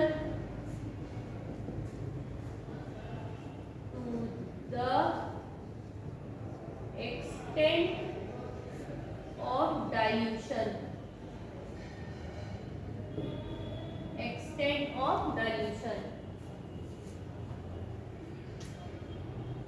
तो क्या कह रहे हैं? The degree of ionization of, इसका degree of ionization of weak electrolyte, ठीक है। कोई वीक इलेक्ट्रोलाइट है तो उसका आयोनाइजेशन किसके ऊपर डिपेंड करता है? किसके ऊपर डिपेंड कर रहा है? Is directly proportional to the extent of dilution, ठीक है। किसके ऊपर डिपेंड कर रहा है उसका आयोनाइजेशन? जितना डाइल्यूशन है, ठीक है, उसके अकॉर्डिंग उसका आयनाइजेशन हो रहा है। तो जितना आप डाइल्यूट करेंगे उतना ही वॉल्यूम बढ़ेगा, ठीक है। जितना आप डाइल्यूशन करेंगे, डाइल्यूशन आप जितना कर रहे हैं तो वॉल्यूम भी उतना ही बढ़ रहा है, और जब वॉल्यूम भी बढ़ रहा है तो क्या हो रहा है? उसका आयनाइजेशन भी बढ़ रहा है, ठीक है। तो आयनाइजेशन भी उसका उतना ही बढ़ रहा है, ठीक है। तो ये सब एक दूसरे के डायरेक्टली प्रोपोर्शनल है, एक दूसरे के ऊपर डिपेंड कर रहे हैं। तो आयनाइजेशन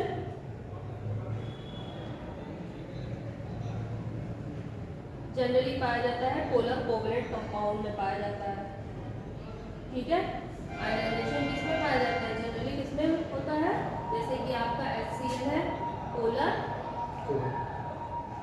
कोवलेंट कंपाउंड में होता है, ठीक है। पोलर कोवलेंट कंपाउंड में जनरली होता है, और डिसोसिएशन होता है आयनिक में होता है। तो नंबर ऑफ मोल्स डिसोसिएट पर मोल ऑफ रिएक्टेंट।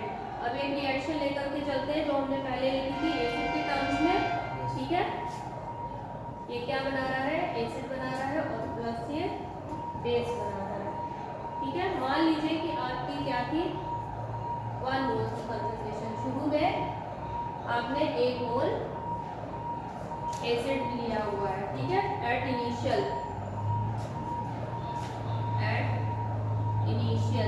मीन्स प्रारंभिक अवस्था में, ठीक है। क्या है आपका? Number of moles of reactant, ठीक है। प्रारंभिक अवस्था में क्या है? जो नंबर ऑफ मोल्स है एसिड का वो कितना है? वो 1 है, और बाकी तो आयनाइज तो हुआ नहीं शुरू में, तो इनका क्या है? 0 है। लेकिन कुछ टाइम के बाद जब आपका इक्विलिब्रियम आ गया, जब इक्विलिब्रियम आ गया आपका, एट इक्विलिब्रियम, जब इक्विलिब्रियम अटेन हो गया तो क्या होगा? जो नंबर ऑफ मोल्स है वो कुछ कम हो गए कि नहीं? HA, है ना। तो मान लीजिए कि कितने डिसोसिएट हुए हैं? अल्फा मॉलिक्यूल्स डिसोसिएट हुए हैं, ठीक है।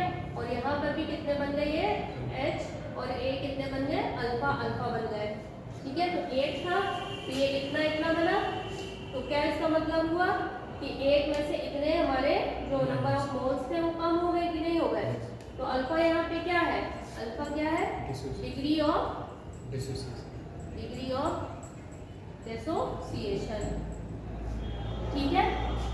अब वही हम अपना पुराना लॉ लगा देते हैं, Ka का ionisation constant, concentration of reactant upon concentration of product. ठीक है, क्योंकि हमको पता है क्या होता है कंसंट्रेशन, N/V होता है। और यहाँ पर हम चर्चा किसकी कर रहे हैं, नंबर ऑफ मोल्स की चर्चा कर रहे हैं। तो नंबर ऑफ मोल्स को हम किससे डिवाइड कर देंगे, V से डिवाइड कर देंगे, वॉल्यूम से डिवाइड कर देंगे, तो हमारा कंसंट्रेशन फॉर्म में ये लिख जाएगा। ठीक है, तो हमारा क्या है, ये प्रोडक्ट है, तो इनको हम पहले लिखेंगे अल्फा अपॉन V, ठीक है, into alpha upon V concentration के फॉर्म में लिख रहे हैं, क्योंकि C क्या है, equal to number of moles upon V है, और ये हमने क्या लिखा है, नंबर ऑफ मोल्स लिखा हुआ है। ठीक है, डिग्री ऑफ डिसोसिएशन है, और ये क्या है हमारा 1 माइनस अल्फा अपॉन V हो गया।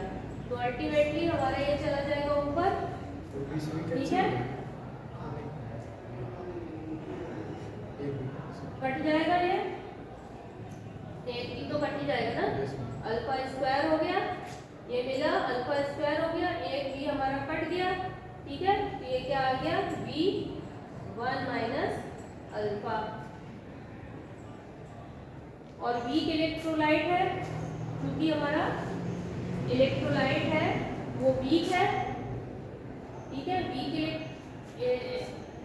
वीक एसिड है, वीक इलेक्ट्रोलाइट है। ठीक है, तो वीक इलेक्ट्रोलाइट के लिए जो 1 माइनस अल्फा है वो क्या हो गया, इसके इक्विवेलेंट हो गया, वो 1 के इक्विवेलेंट हम मान के चल रहे हैं। ठीक है, 1 के इक्विवेलेंट मान के चल रहे हैं, क्योंकि डिग्री ऑफ डिसोसिएशन होता है वो कितना होता है हमारा, 5% के करीब होता है। 5% यानी कि 0.05, ये बहुत कम हुआ कि नहीं हुआ ये वैल्यू। ठीक है, इतना कम हुआ, इसलिए इसको हम 1 ही मान के चल रहे हैं। ठीक है, तो हमारी जो इक्वेशन बन गई वो क्या बन गई, अब is equal to alpha square upon V हो गई।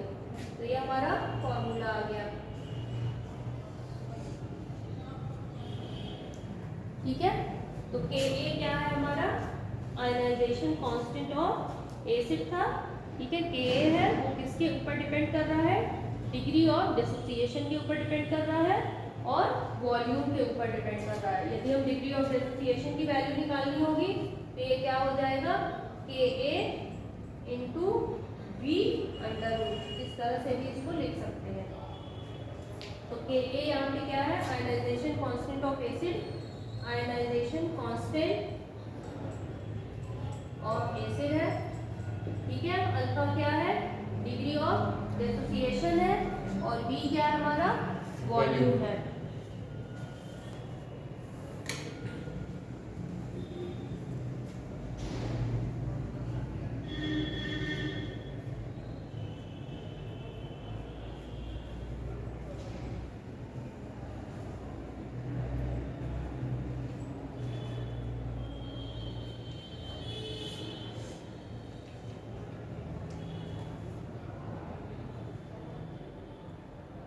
तो सेम इक्वेशन हम किसके लिए भी निकाल सकते हैं, बेस के लिए भी निकाल सकते हैं। तो हमारी जो आएगा क्या आ जाएगा, alpha is equal to under root Kb into V है।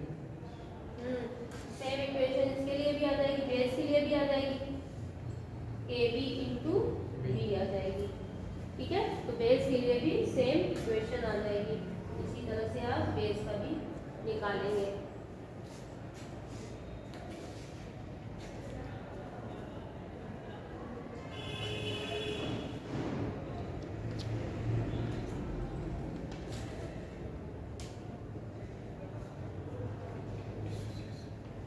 अब देखते हैं मोनो बेसिक एसिड और मोनो एसिडिक बेस के लिए देखते हैं। अब एक इक्वेशन बता रहे हैं।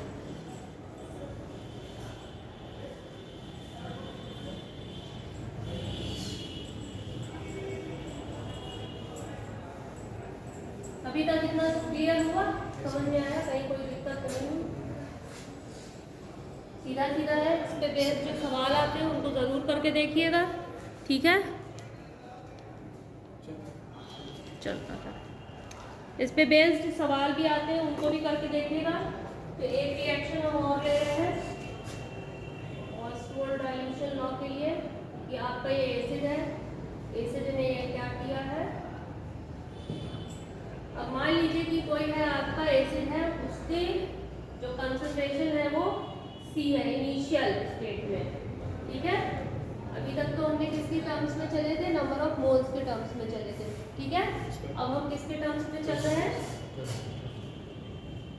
Initial concentration. हमने माना क्या है कि C है और हाइड्रोजन और इसकी क्या होगी, 0 0 होगी, ठीक है। और जब इक्विलिब्रियम अटेन कर लिया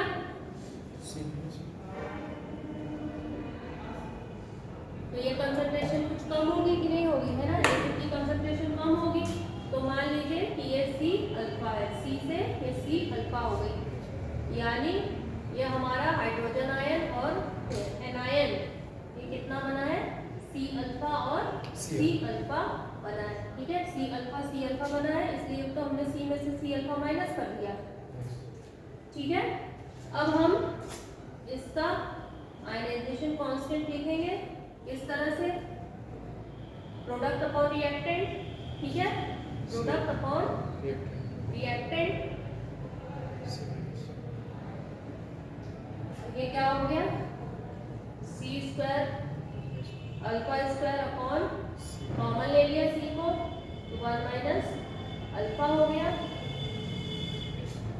ठीक है। अब हमने क्या माना था, ये माना था ना कि 1 माइनस अल्फा किसके है इक्विवेलेंट, क्योंकि बहुत माइनर डिफरेंशिएशन हो रहा है, 1 के ही है, तो इसको हम 1 मान लेंगे। तो हमारा क्या हो जाएगी इक्वेशन, ये हो जाएगी, एक C कट गया, ठीक है, तो क्या आ गया, C अल्फा स्क्वायर आ गया, K इज इक्वल टू क्या हो गया, C अल्फा स्क्वायर हो गया। या आप इसको ऐसे भी लिख सकते हैं, alpha is equal to KA upon C का अंडर रूट, ठीक है। तो ये इक्वेशन किसके फॉर्म में आ गई, आपकी कंसंट्रेशन के फॉर्म में आ गई। सेम इसी तरह से आप कैसे लिख सकते हैं, बेस के लिए भी लिख सकते हैं, KB अपॉन KC, ठीक है। तो दोनों ही इक्वेशन आपकी बहुत इंपॉर्टेंट है न्यूमेरिकल पॉइंट ऑफ व्यू से। लिख लीजिए, this equation is valid for, this equation is valid for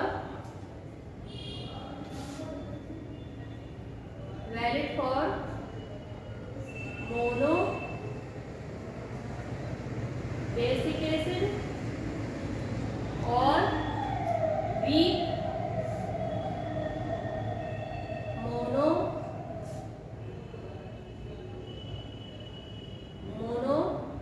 acidic base, जैसे कि आपका एसिटिक एसिड है, ठीक है, फॉर एग्जांपल एसिटिक एसिड है आपका, या आपका HCl है, या फॉर्मिक एसिड है, ठीक है, या अमोनियम हाइड्रोक्साइड है, इस तरह से आप है,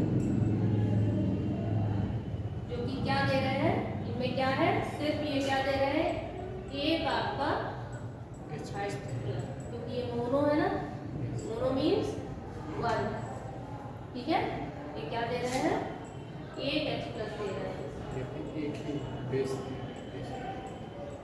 और ये क्या दे रहा है, एक ही OH माइनस दे रहा है, ठीक है। इसलिए इनको मोनो एसिड, ये एसिड हो गया आपका और ये आपका बेस हो गया, ठीक है। तो ये इक्वेशन इन्हीं के लिए ही ठीक है। अब आयनाइजेशन कांस्टेंट देखते हैं, ट्राई बेसिक एसिड यानी पॉली बेसिक एसिड के लिए हम देखते हैं आयनाइजेशन कांस्टेंट। तो इतना क्लियर है, यहाँ पर हम लिखते हैं, आप इसको लिखिए, ionization constant,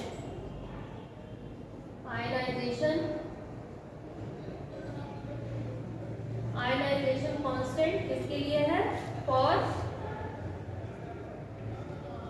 try basic acid के लिए। यदि ट्राई बेसिक एसिड है आपका, ठीक है, ट्राई बेसिक एसिड यानी यहाँ पे 3 हाइड्रोजन होंगे, ठीक है। देखिए उदाहरण के तौर पे देखते हैं, ट्राइबेसिक एसिड है H3PO4 है। ठीक है, पहला स्टेप रहेगा वो आपका कंप्लीटली डिसोसिएट होगा क्योंकि ये स्ट्रॉन्ग है। ठीक है, तो हटा दें।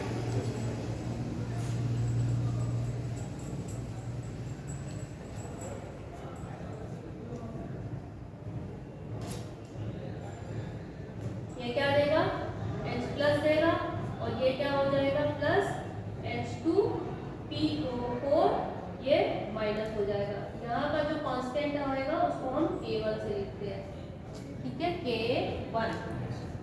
और फिर इससे क्या किया है, H2PO4 माइनस, फिर इसमें से क्या निकला है, अब ये थोड़ा सा ये वीक हो जाएगा क्योंकि जितनी जल्दी यहाँ पे हाइड्रोजन आयन निकल गया है ये अब थोड़ा सा मुश्किल से निकलेगा। ठीक है, तो क्योंकि ये अब वीक हो गया, अब इसमें से निकलेगा, इसलिए हमने यहाँ पे देखे रिवर्सिबल साइन लगाया हुआ है। ठीक है, अब इसमें ये निकला और प्लस HPO4 माइनस, ये हो गया K2 हो गया। ठीक है, फिर HPO4 2 माइनस है, इसमें से फिर ये निकलेगा H प्लस निकलेगा और क्या बनाएगा PO4 3 माइनस बनाएगा। और रिएक्शन को आप टोटल कर दें, इसका कांस्टेंट क्या होगा Ka3 हो गया। यदि हम इन तीनों रिएक्शन का सम अप करें तो क्या है आपका, ये कैंसिल हो गया, ये कैंसिल हो गया। ठीक है, और फाइनली हमारा जो रिएक्शन आया H3PO4 मिलकर के क्या बनाया है, इसमें 3H प्लस है और प्लस PO4 3 माइनस, ये फाइनल रिएक्शन हो गया। तो इसका आयनाइजेशन कांस्टेंट आप किस तरह से निकालेंगे, K = Ka1 × Ka2 × Ka3। ठीक है, तो इस तरह से इनका आयनाइजेशन कांस्टेंट निकाला जाएगा।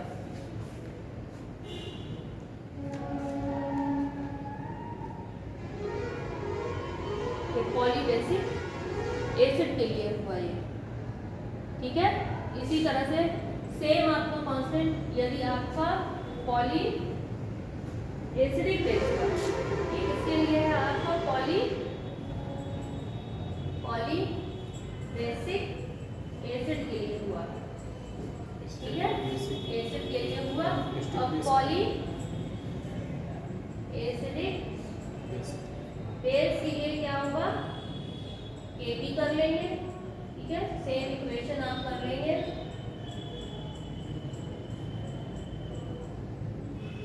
इस तरह से निकलेगा, सेम इक्वेशन आएगी।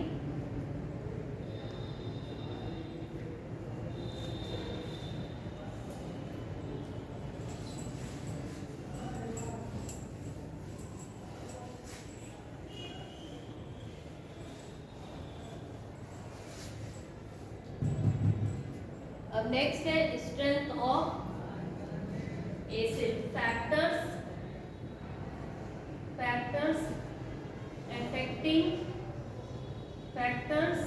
affecting the strength of acid। कौन से ऐसे फैक्टर हैं जो एसिड की स्ट्रेंथ को प्रभावित करते हैं। ठीक है, कारक, एसिड की स्ट्रेंथ को प्रभावित करने वाले कौन कौन से कारक हैं। ठीक है, दो ही कारक होते हैं। एक तो क्या करता है, डिपेंड करता है स्ट्रेंथ ऑफ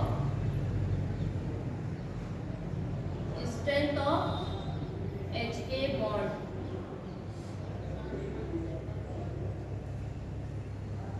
ठीक है, स्ट्रेंथ ऑफ HA बॉन्ड। यदि आपका वीक HA बॉन्ड होगा, तो क्या होगा, वो इजली ब्रेक हो जाएगा, इजली क्या कर देगा, डिसोसिएट करेगा और क्या करेगा, गिव आयंस दे देगा, पॉजिटिव और नेगेटिव आयंस। ठीक है, इजली दे देगा गिव हाइड्रोजन आयन इजली। और जो जितनी जल्दी हाइड्रोजन आयन देता है वो उतना ही स्ट्रॉन्ग एसिड होता है। ठीक है, जो जितनी जल्दी हाइड्रोजन आयन देगा वो उतनी ही स्ट्रॉन्ग एसिड होगा। ठीक है, इसलिए ये जो एसिड होगा स्ट्रॉन्गर द एसिड।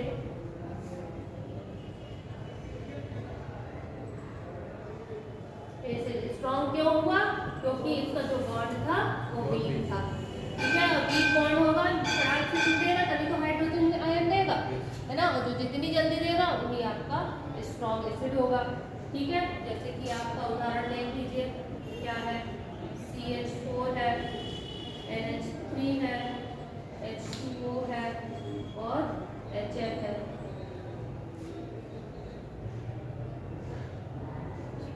ठीक है, अब ये देखिए आपका हाइड्रोजन है, छोटा है एटम, और ये क्लोरीन है आपका बड़ा है।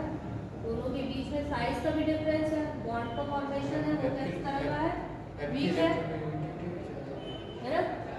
तो ये इजली क्या होगा, ये जितनी जल्दी टूटेगा जितनी जल्दी ये टूटा, इसलिए हाइड्रोजन की सप्लाई इतनी जल्दी की, तो इसलिए ये स्ट्रॉन्ग हुआ, है ना। अब यहाँ पे देखिए मीथेन के केस में, मीथेन में क्या है, ये है आपका हाइड्रोजन बॉन्डिंग, देखिए किस तरह की कोवलेंट बॉन्डिंग है, कोवलेंट बॉन्डिंग है। जब इजली ये टूटेगा ही नहीं, है ना, जब टूटेगा ही नहीं, हाइड्रोजन की सप्लाई नहीं कर पाएगा इजली, तो क्या होगा, ये वीक हो जाएगा। ठीक है, तो डिपेंड करता है, इसके ऊपर डिपेंड करता है कि जो बॉन्ड की स्ट्रेंथ है वो किस तरह की है। ठीक है, दूसरा पॉइंट क्या है कि पोलैरिटी ऑफ HA, काफी कुछ इसी में ही कवर हो गया है। पोलैरिटी ऑफ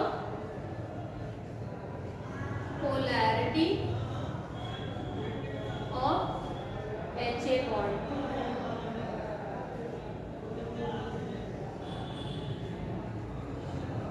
कोई भी बॉन्ड है वो पोलर कब होता है, जब उसका इलेक्ट्रोनेगेटिव डिफरेंस ज्यादा होता है।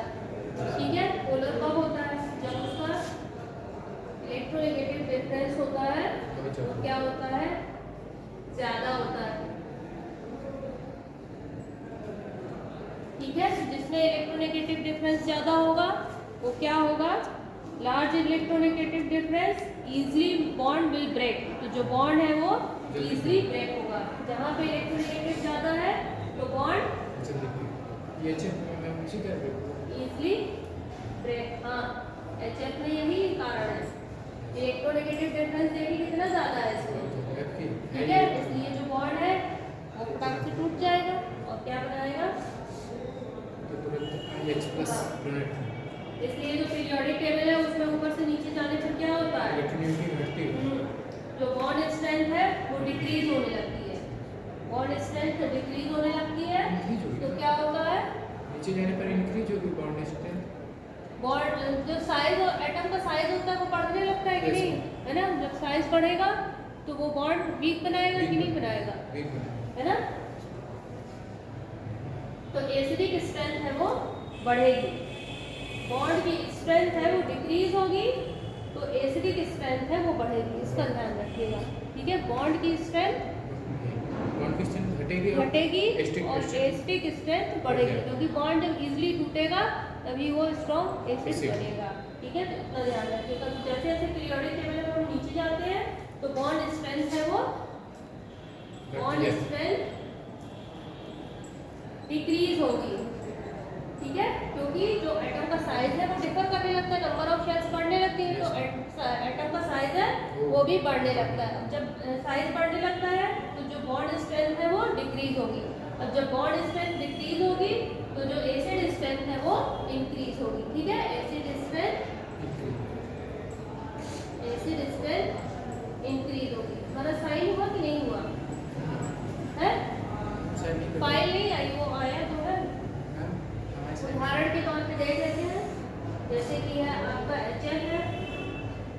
ठीक है, देखिए जैसे जैसे साइज का एटम बढ़ता जा रहा है, जो एसिड है वो स्ट्रॉन्ग होता जा रहा है। ठीक है, ये नीचे आता है कि नहीं आता है, क्लोरीन एटम ऊपर आता है। ठीक है, जो हैलोजन एटम्स है, HF की बॉन्ड स्ट्रेंथ ज़्यादा होगी HI के बीच। ठीक है, तो क्लियर है आपको। इसके बाद आता है relation between Ka, Kb and Kw। Time है कि खत्म हो गया, वो आ गया है, 1 घंटा 20 मिनट हुआ है। 10 मिनट में उसको भी ख़त्म कर देते हैं। रिलेशन बिटवीन, छोटा सा टॉपिक है।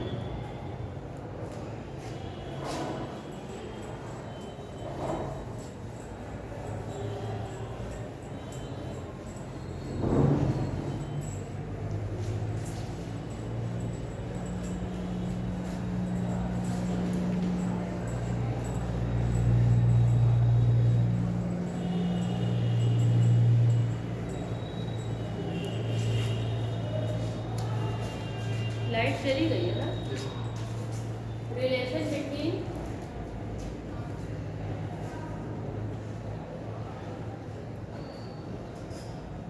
के ए, के बी एंड के डब्ल्यू, इन तीनों में रिलेशन लिखते हैं। ठीक है, के ए क्या हो गया, आयनाइजेशन कांस्टेंट और एसिड हो गया। के बी क्या होगा, आयनाइजेशन कांस्टेंट और बेस।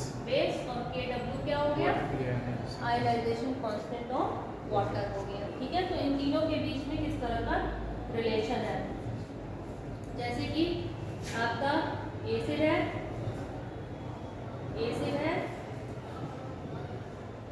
ये आयनाइज हुआ तो इसमें क्या बनाया, हाइड्रोजन आयन बनाया और प्लस क्लोराइड आयन बनाया। और अमोनिया है आपका, अमोनिया है, ये क्या है आपका बेस है। तो इसने भी क्या बनाया, एक हाइड्रोजन आयन लिया और ये अमोनियम आयन बनाया। ठीक है, क्या हो रहा है, इसने ये हाइड्रोजन की सप्लाई की और इसने क्या हुआ, हाइड्रोजन को एक्सेप्ट किया। तो यहाँ पे इन दोनों रिएक्शन में क्या है, डिफरेंस इसका है, H प्लस का डिफरेंस है। ठीक है, तो इनके बीच में जो रिलेशन होती है वो के ए इंटू के बी इज इक्वल टू के डब्ल्यू होती है। तो आपके कांस्टेंट है, आयनाइजेशन कांस्टेंट है, उनके बीच में जो रिलेशन होती है के ए, ये आपका एसिड हो गया। ठीक है, ये आपका एसिड है, ये कंजुगेट बेस है। ठीक है, और ये क्या आपका वाटर है। तो इनके बीच में इस तरह की रिलेशन होती है। अब यदि हम कंबाइन करके इस रिएक्शन को लिखें तो किस तरह से लिखेंगे। ठीक है, यदि दोनों को हम कंबाइन करके एक दूसरा उदाहरण लेते हैं और अमोनिया का वाटर के साथ रिएक्शन कराते हैं। ठीक है, अमोनिया का वाटर के साथ रिएक्शन कराया तो क्या बना, NH4 प्लस और प्लस OH माइनस बन गया। ठीक है, ये आपका क्या है, बेस है और ये प्योर वाटर है। ये क्या होता है, प्योर लिक्विड की वैल्यू क्या होती है, कांस्टेंट होती है। मैंने उस दिन भी बताया था प्योर लिक्विड और प्योर सॉलिड की। तो Kb क्या हो जाएगा इनके लिए, ये चूंकि बेस है तो बेस के लिए Kb की वैल्यू क्या हो गई, NH4 की कंसंट्रेशन और OH माइनस की कंसंट्रेशन अपॉन अमोनिया की कंसंट्रेशन। ठीक है, और दूसरा आप रिएक्शन देखिए, ये आपका क्या हो गया, एसिड हो गया। ठीक है, एसिड के लिए जो रिवर्सिबल रिएक्शन है ये क्या बना लेगा, और यहाँ पर जो इसने प्रोटॉन की सप्लाई की, ठीक है, इसने प्रोटॉन की सप्लाई की तो वाटर ने उसको तुरंत एक्सेप्ट करके हाइड्रोनियम आयन बना लिया। ठीक है, और इटसेल्फ वो क्या बन गया, अमोनिया फॉर्म में आ गया। ठीक है, तो Ka फॉर कंजुगेट एसिड, तो ये क्या है आपका एसिड है। एसिड क्या है, जो प्रोटॉन को डोनेट कर रहा है। तो यहाँ पर Ka आपका कंजुगेट एसिड है। कंजुगेट एसिड के लिए इसकी जो वैल्यू होगी H3O plus NH3 upon water का हम कांस्टेंट बता ही चुके हैं, NH4 प्लस होगा। ठीक है, अब चूंकि हमने एक इक्वेशन आपकी ये आ गई और एक इक्वेशन आपकी ये आ गई। ठीक है, तो इन दोनों इक्वेशन को हम मल्टीप्लाई कर देंगे।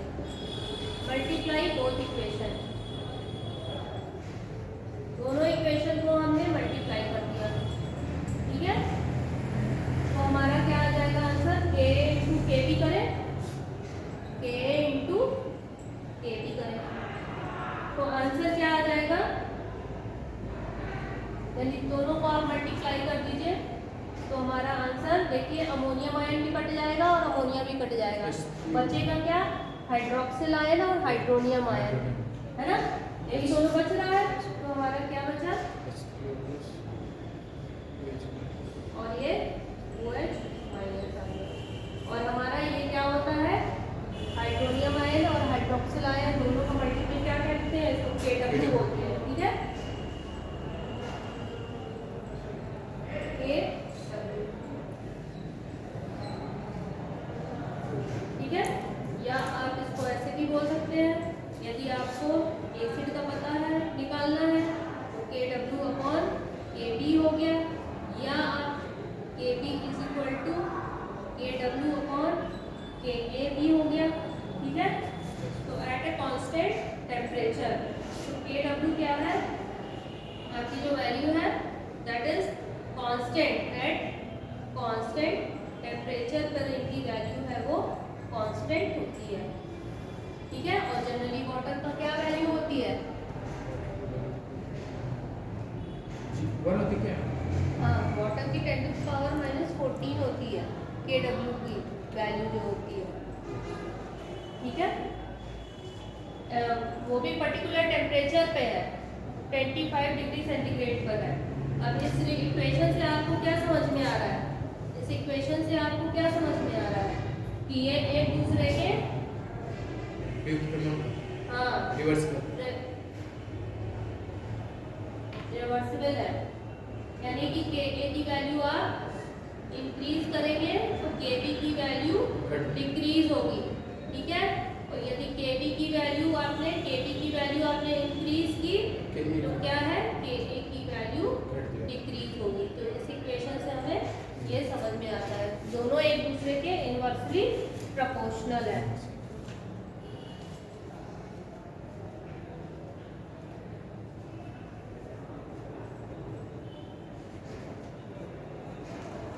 दूसरे के इनवर्सली प्रोपोर्शनल है, इसका क्या मतलब हुआ कि जो हमारा स्ट्रॉन्ग एसिड होगा, क्या मतलब हुआ इसका, जो स्ट्रॉन्ग एसिड है, यदि हमारा एसिड स्ट्रॉन्ग है तो उसका रिएक्शन किसके साथ हो रहा है, वीक बेस के साथ, ठीक है। और यदि हमारा स्ट्रॉन्ग बेस है तो वो क्या ले रहा है, वीक एसिड, ठीक है। अब एक क्वेश्चन है कि विच इज मोर बेसिक, अब क्वेश्चन आ रहा है विच इज मोर बेसिक, आपको दोनों में बताना है, साइनाइड आयन है और है आपका SO4 2 माइनस है, ठीक है। अब इन दोनों में बताना है कौन सा ज्यादा बेसिक है, which one is more basic।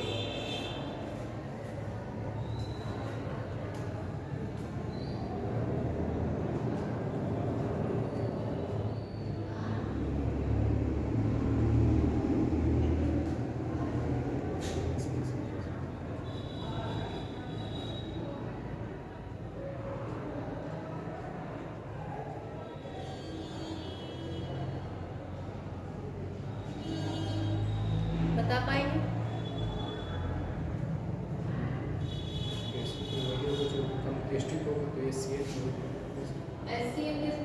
CN किस फॉर्म में होता है, HCl की फॉर्म में होता है कि नहीं होता है, HCl की फॉर्म में होता है। इसमें से हमने क्या निकाला है, एक प्रोटॉन हमने निकाल दिया है, ठीक है। इसमें क्या बनाया है, Cl माइनस बनाया है। और HCl किस तरह का होता है, ये आपका वीक एसिड होता है, ठीक है, ये आपका वीक एसिड है। तो वीक एसिड है तो आपका ये क्या बनाएगा, स्ट्रॉन्ग बेस बनाएगा, ठीक है, स्ट्रॉन्ग बेस बनाएगा, ठीक है। ये आपका स्ट्रॉन्ग बेस हो गया।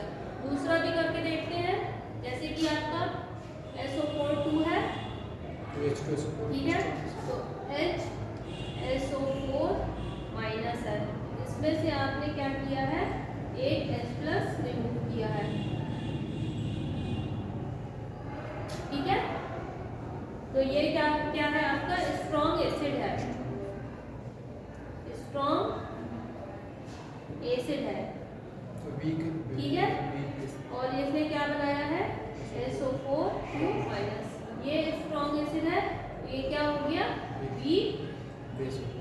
बेस हो गया, ठीक है। तो ये देखिए ये वीक बेस आ रहा है यहाँ पे आंसर, और इसका आंसर क्या आ रहा है स्ट्रॉन्ग बेस। क्या मतलब हुआ कि हमारा जो ये CN है दैट इज मोर स्ट्रॉन्ग, ठीक है, क्लियर है। तो आज के लिए बस इतना ही, थैंक यू वेरी मच।